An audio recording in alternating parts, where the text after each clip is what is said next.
Ceterum autem censeo Carthaginem esse delendam. Thus spoke Marcus Cato at the end of every speech before the Senate as he neared the end of his life. Translated simply into English, this means, furthermore, I think that Carthage must be destroyed.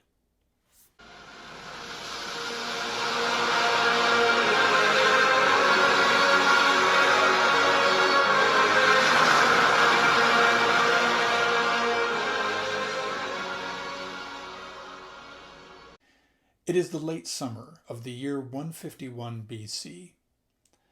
Massinissa, ally of Rome, is still king over Numidia in Africa. His forces have been encroaching on Carthaginian cities there for decades, and at this moment they are besieging the city of Oroscopa. The Carthaginians have begged Rome for decades to save them from this aggression. The terms of the treaty that they made after the Second Punic War 50 years before do not allow Carthage to defend itself without Roman permission. But now Carthaginian patience has worn out. They muster an army and send it to meet the Numidians in battle. There are some 25,000 Carthaginians in this army led by a general named Hasdrubal. This army is mostly composed of native Carthaginians. Long gone are the days when they could hire mercenaries to do the fighting for them. Along with them have come some 6,000 Numidian turncoats who were willing to fight against Massiniss's domination over their people. The battle between these two forces, Carthaginian and Numidian, lasts all day. As evening nears, both forces retire to their camps, but the Carthaginians have been clearly bested. Now watching the battle all day was a young Roman officer by the name of Publius Cornelius Scipio Aemilianus. He was the son of that Aemilius Paulus who had won the Third Macedonian War, but as a small child he had been adopted by the adult son of Scipio Africanus, to whom he was also distantly related. So he represented the lineage, the bloodline, and the traditions of two great Roman houses. After the battle, Hasdrubal sent negotiators to see this Scipio Aemilianus, whom we shall usually just call Scipio for the remainder of this podcast. These envoys asked him to arbitrate between the two forces and bring them to terms. Ultimately, this attempt at peace between the two forces, Numidian and Carthaginian, would fail. But Carthage's capacity to quickly raise and field an army had startled the Roman Senate. Already Marcus Cato had been repeating again and again that Carthage must be destroyed. Possibly when that aging senator had visited Africa a few years before on a diplomatic mission, he had been shocked by the signs of renewed vitality in the city of this ancient enemy. For 5 decades now, Carthage had not been able to send out colonies as she once did, so naturally her local population had grown. And the people of the city had become prosperous again, slowly learning how to make agriculture and their ties to Libya profitable, now that their overseas trading empire was gone. The Numidians, after these peace talks failed, would defeat Hasdrubal's army, and this failed general would later be forced out of the city, whose people had to accept another humiliating military loss which they could not redress without fear of Roman invasion. This rankled the Carthaginians, who had grown tired of submitting to Numidian aggression, and they were becoming increasingly vocal about their need to defend themselves. Now, having borne witness to Carthage's unexpected ability to quickly man what amounted to the equivalent of a consular army, Scipio would return to Rome. But the adopted grandson of Scipio Africanus would be back.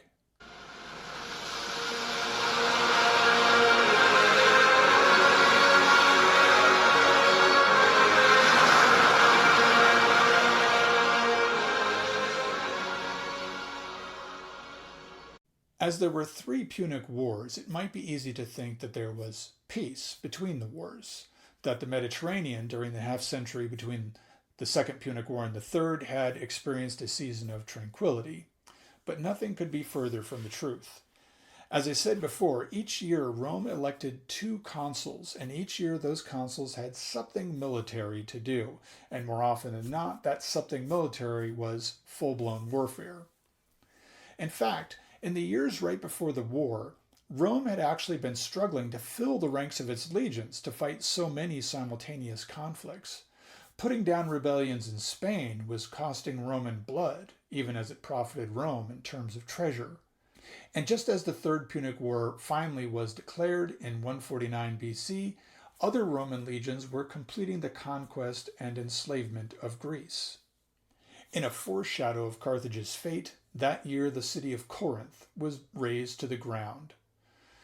Now, this first half of the 2nd century before Christ was also the end for many great figures described in previous episodes, and before continuing, let's take a moment to see them off.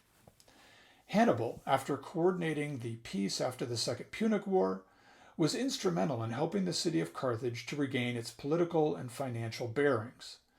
But by sometime around 195 BC, the Roman Senate became convinced that he was communicating with the Greeks of the Seleucid Empire, which ruled over Mesopotamia and Anatolia, and that he was now an open enemy of Rome. Before the Romans could demand his surrender, Hannibal fled. What followed for him were years of gainful employment with Rome's enemies. Hannibal first aided Antiochus, the king over the Seleucid Empire, for many years. However, after a battlefield loss in 189 BC, which resulted in Rome taking control over most of Anatolia, that is modern-day Turkey, Hannibal once again had to flee in order to avoid being handed over to the Romans. He then found work leading fleets and armies for other enemies of Rome in the eastern Mediterranean, until, after another defeat, Flamininus, a Roman general and statesman about whom we spoke in a previous episode, threatened to capture Carthage's greatest general. This would have been sometime between 183 and 181 BC. The date is uncertain. Hannibal took poison rather than suffer Roman captivity, and so passed out of our story.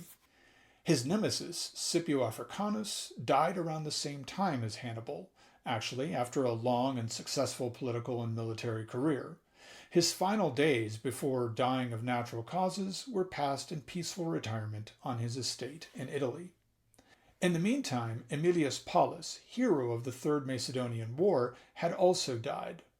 During his life, he had divorced his first wife when they were still young and had 2 young children. Since Aemilius Paulus went on to have heirs with another woman, these first sons of his were eventually adopted by other aristocratic families. The youngest of the 2 was adopted by the adult son of Scipio Africanus, and this child took the name of Publius Cornelius Scipio Aemilianus.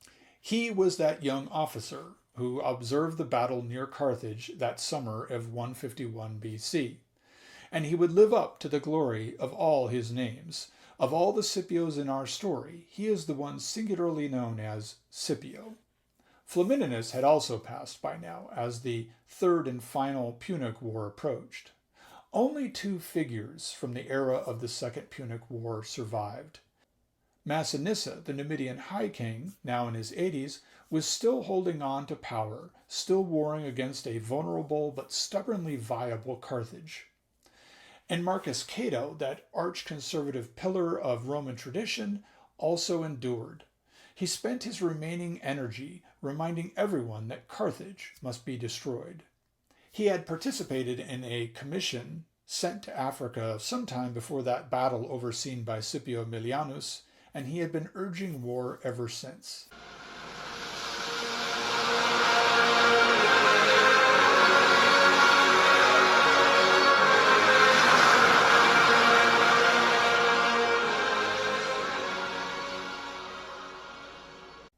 Initially, when Scipio reported back on what he had seen at that battle in Africa, the Senate was divided as to how to proceed. The war party had a strong voice in Marcus Cato, of course. Others perhaps, though, thought that the destruction of Carthage was neither necessary nor warranted. Surely a heavy fine, such as a penalty for overstepping the bounds of the treaty, would be sufficient. A year passed. The Carthaginians grew nervous because it became known that Rome had raised an army without disclosing its purpose. They sent envoys to the Roman Senate and asked plainly, "What must we do to make reparations to Rome?" The senators replied that the Carthaginians must give satisfaction to the Roman people. The ambassadors were mystified. They asked for clarification. What did this mean? The only reply given was, "You know perfectly well what this means." The Senate's purpose remained opaque, and the Carthaginian envoys went home without any clear ideas as to what the future held. The future held war. The new consuls for the year 149 BC did not have to wait for March or May in order to assume office as they had in the past. Prior to 153 BC, new consuls had always taken office later in the year, though they were typically elected in the autumn of the previous year. Now, newly elected consuls took power quickly on January 1st of the new year and got to work right away. As 149 BC opened, Rome had already begun seducing other African cities and towns away from Carthage. Utica, a city in Africa north of Carthage, had resisted a Roman siege at the end of the Second Punic War. This city had long been jealous of the capital at Carthage, and now they gladly broke away and entered into an alliance with Rome. Thus, as Roman armies shipped across the Mediterranean, they found a friendly port and a supply base just 30 miles from Carthage itself. The Carthaginians now knew that they stood little chance against Roman supremacy. They had already discussed the possibility of deditio. Deditio, you might remember from the episodes on the earliest days of the Republic, was a formal and unconditional surrender to Rome.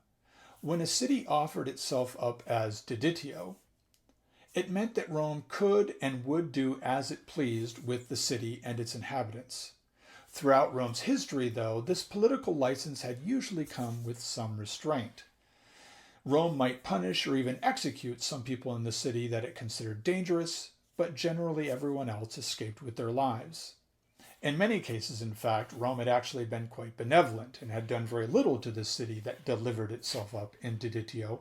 They simply occupied it and brought it bloodlessly into its league of allies and subjects.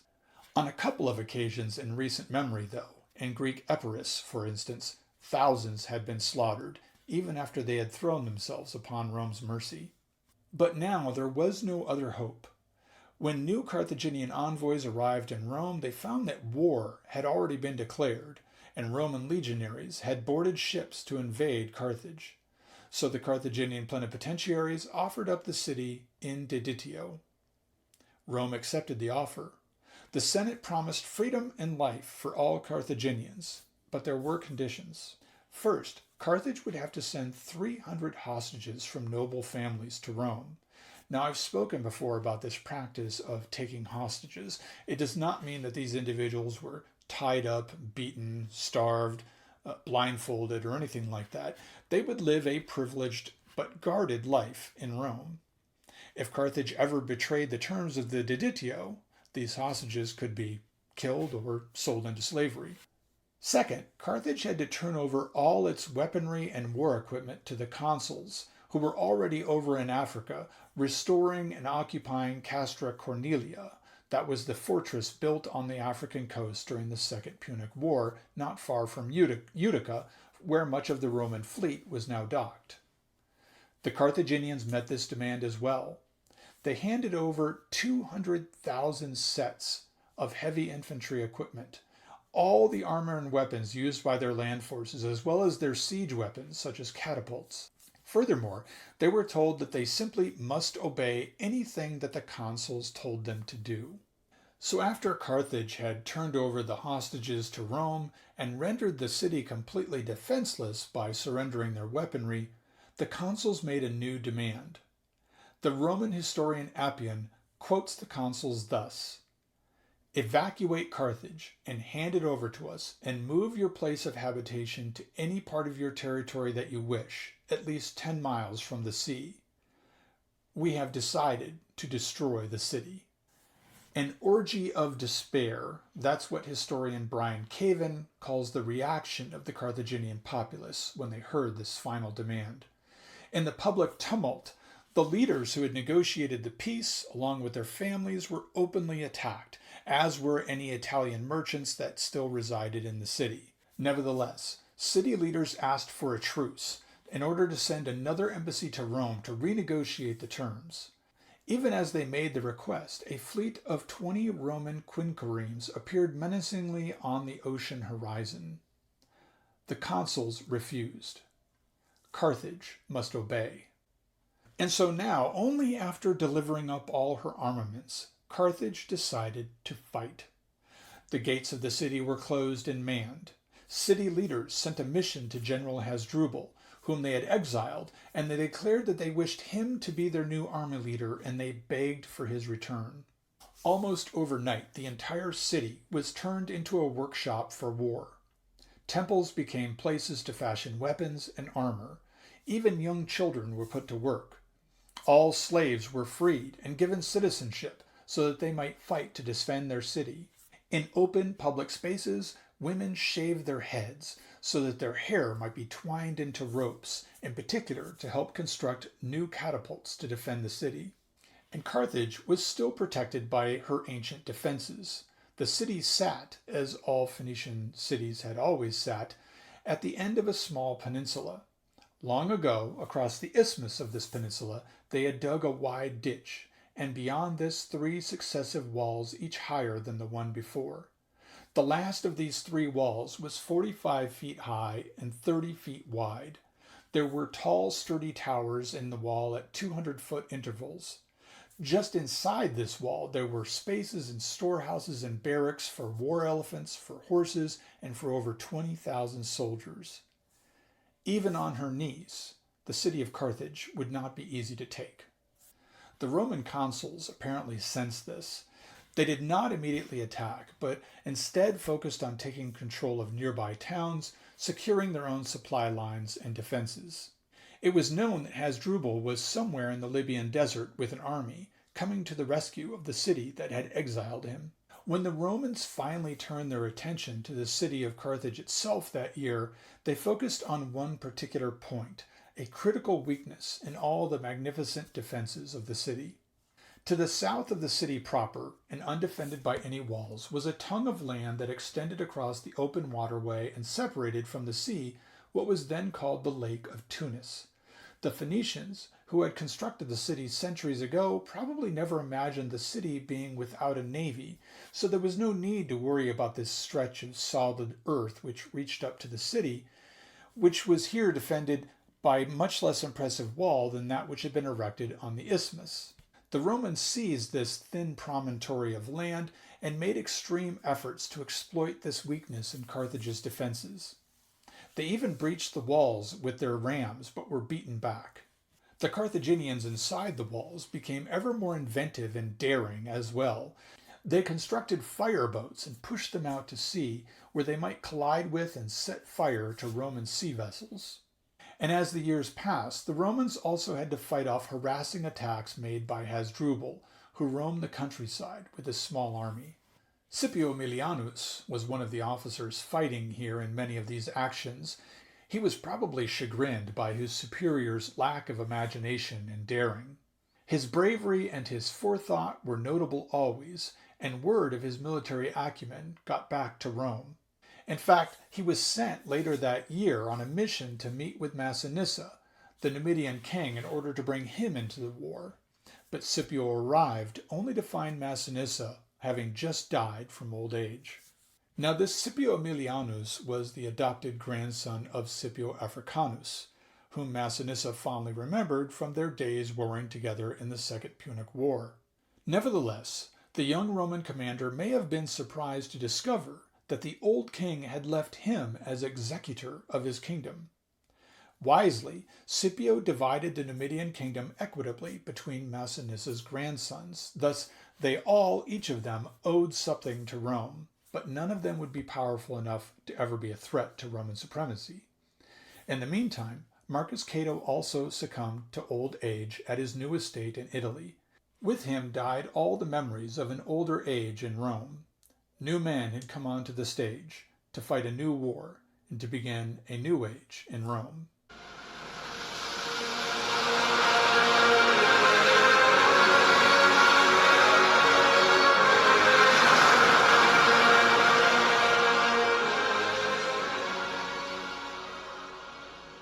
New consuls were elected in Rome to take over the war in 148 BC.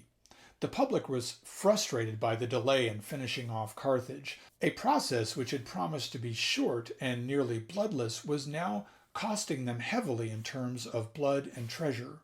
Carthage still stood, and the city, though cut off from its traditional sources of provision in Africa, was still master of Libya, from whence it continued to receive tribute and supplies by sea.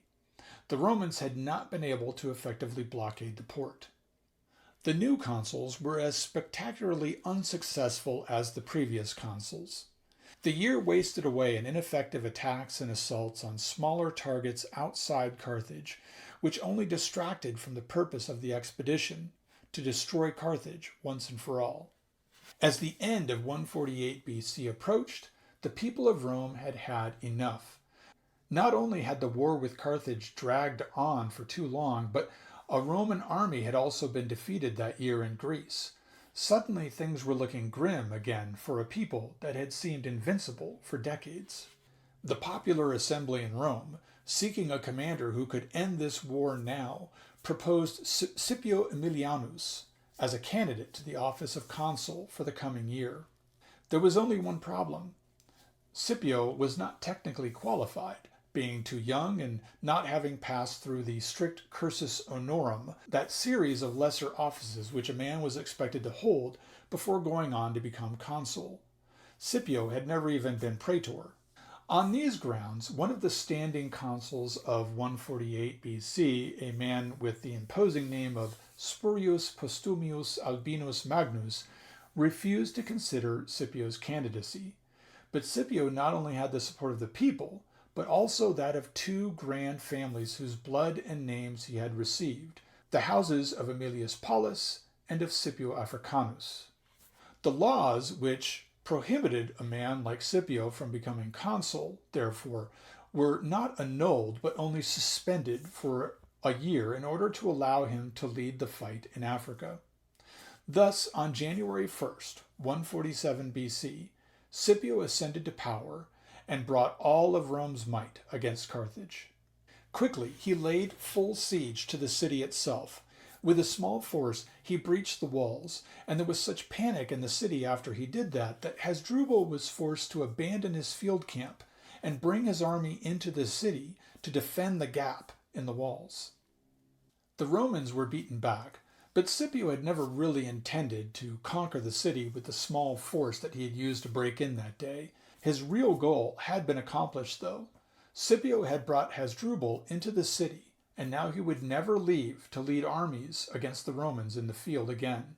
Scipio now dug his own trenches across the isthmus and just beyond the walls of Carthage. Hasdrubal unleashed his rage on Roman prisoners that had been taken during the course of the war so far. He tortured and executed them atop the city walls, where Roman legionaries could see every one of their torments.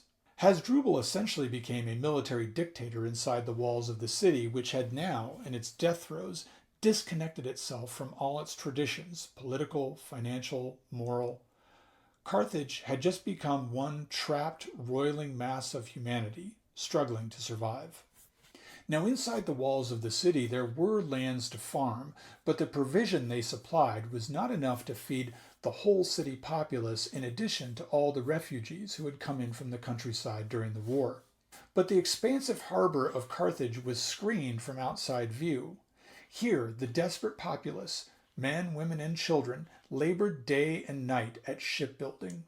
They somehow managed to construct 50 triremes. This was not a fleet that could take on the Roman navy, but it could inflict a devastating blow.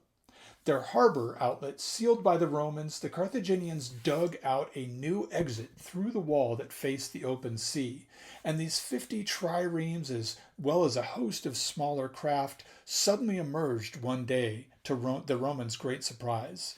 The Carthaginians had not been sailors for decades, though. 3 days later, the Romans gathered their fleet and drove these ships back into the harbor, never to emerge again. Scipio spent the remainder of the year sending out detachments to the countryside to reduce all remaining points loyal to Carthage. Late in the year, he defeated the last remaining Carthaginian army forces in the field and took Libya out of the war. As the year closed, though, Scipio would not be returned as consul, nor was he officially named as proconsul, but it did not matter. As the year 146 BC opened, he was in command in Africa, no matter who Rome sent over as consul. This was another sign of the old, strict adherence to Roman political customs breaking down. Even the great Marcellus had come in from the field when his time in command was up, and returned to some other duty in the capital. That spring, Scipio launched the final assault on Carthage. One of the first to go over the walls was a young man by the name of Tiberius Sempronius Gracchus. He was a cousin of Scipio's and descended from a line of equally great Roman names. We will hear more about Tiberius Gracchus in a future episode. The Roman soldiers became distracted once they saw the ancient temple of the god Resheph, a sort of Phoenician version of Apollo. This same god had been worshipped thousands of years before in Syria, and he may have been a version of the same god worshipped by the priest Chryses in the Iliad. The Roman soldiers tore the place apart, looting it for its many treasures. House-to-house fighting ensued. Then Scipio gave the final, terrible order: set the city on fire. Carthage burned for 6 days and nights. The conflagration consumed the inhabitants much as the fires of Moloch had consumed infant sacrifices in years past. Men, women, and children were incinerated indiscriminately. It is said that Scipio watched the destruction from atop a nearby hill, where he wept at what was lost, as a great city and a once great people were erased from history. As each city block fell into smoldering ruin, Roman soldiers cleared the ground, leaving the citadel more and more exposed. Here, inside the city's central fortress, Hasdrubal and the city's surviving populace and defenders had taken refuge. Suppliants came to Scipio now. They begged for the mere lives of those starving inside this redoubt. Scipio was merciful and agreed. 50,000 men, women, and children exited the citadel and were marched off to be sold into slavery. Inside, only Hasdrubal and his family remained, along with 900 Roman deserters, men who had, during the course of war, for one reason or another, gone over to the Carthaginian side and now fought for Rome's enemy. These were naturally excluded from any amnesty. These bitter enders held out even as Scipio assaulted them once again. They knew that they would never be granted any forgiveness, and they knew that they must fight to the death. Finally, though, when the end was clearly inevitable, the survivors of this hopeless crew withdrew into the temple within the citadel, and they set it on fire, giving their lives to the flames. But even as they were setting fire to the sanctuary, Hasdrubal emerged.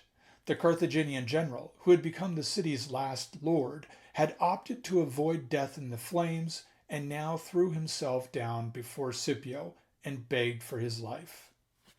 There was one more bit of drama, though, as this tragic play reached the final scene of its final act. In the doorway of the temple, now going up in flames, appeared the wife and young children of Hasdrubal. This haughty woman, garbed in her finest apparel, stood and hurled abuse at her husband, reviling his cowardice, his failure as a man. Then she turned, taking the children with her, and plunged into the flames. The Third Punic War was over.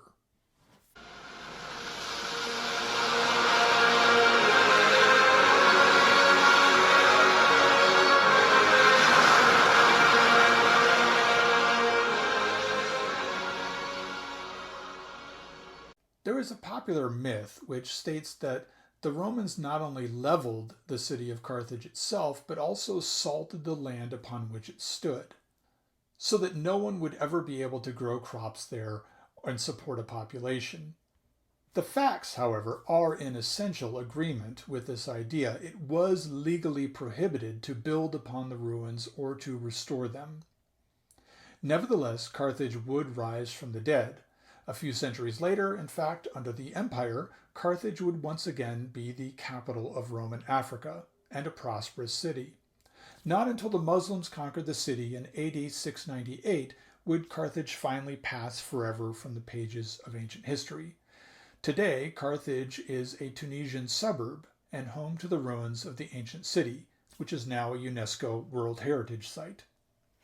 Time, and the rubble of war's passage, has absorbed the blood and the screams of the doomed.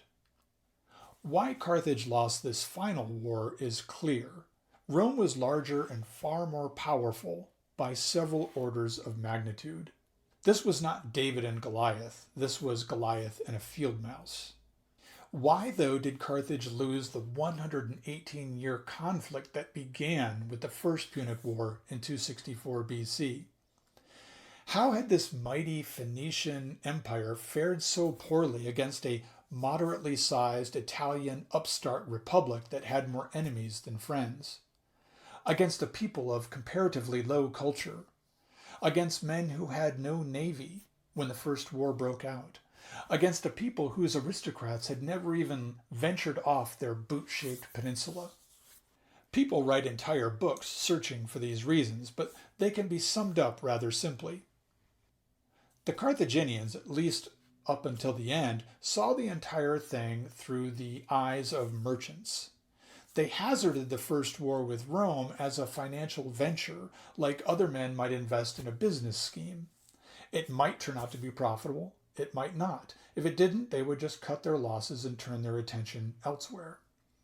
It probably never even crossed Carthaginian minds that the Romans would swear blood vengeance, such that even a century later, Roman senators like Marcus Cato would be calling for their city's destruction even after it had been essentially emasculated.